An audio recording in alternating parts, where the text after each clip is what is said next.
ओडिशा प्रगति पथरे चली एवं ओडिशार अभिवृद्धि हार जातीय हार ठुरु मध्य 2% रु अधिक बेसी रही।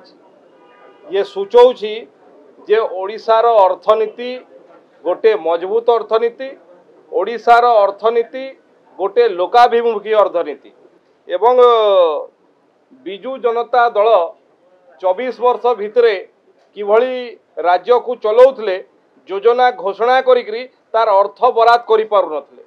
ए भलिया अनेक योजना अछि। एबे जदि गणई भी कम से कम 50टा योजना मु गणई पारिबी जो योजना घोषणा करथिले 0 टंका रे ता पई अर्थ बराद करि पारु नथले। ये थिला तांकर सरकार, ये भारतीय जनता पार्टी सरकार, लोकंक पाई सरकार। प्रथमे बजेट रे एवं एबे अतिरिक्त बजेट रे 17,440 कोटी टंका व्यय बराद करछंती एवं जहा जहा कहिचु से सबु कथा को करूचु।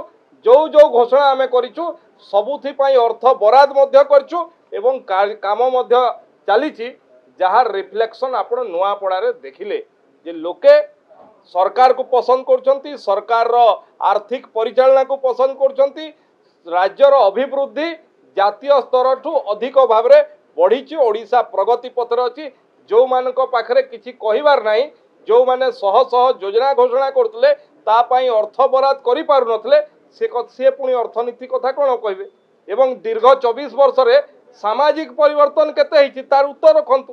थरे ओडिशार सोशल इंडेक्स टू देखंतु जे 24 वर्ष जणे गोटे दल जणे मुख्यमंत्री जे एवं शासन चलेला परे बजेट एते थर पेश कला परे जदि ओडिशार सामाजिक परिवर्तन हेई नथिला एवं ये 1.5 वर्ष भितरे ओडिशार लोकंक सरकार भारतीय जनता पार्टी सरकार रे जो योजना घोषणा कराई सबुथि पई अर्थ बराद कराई एवं लोकक पाखरे पहुंचुची ता एनश्योर मध्य ये सरकार करूची।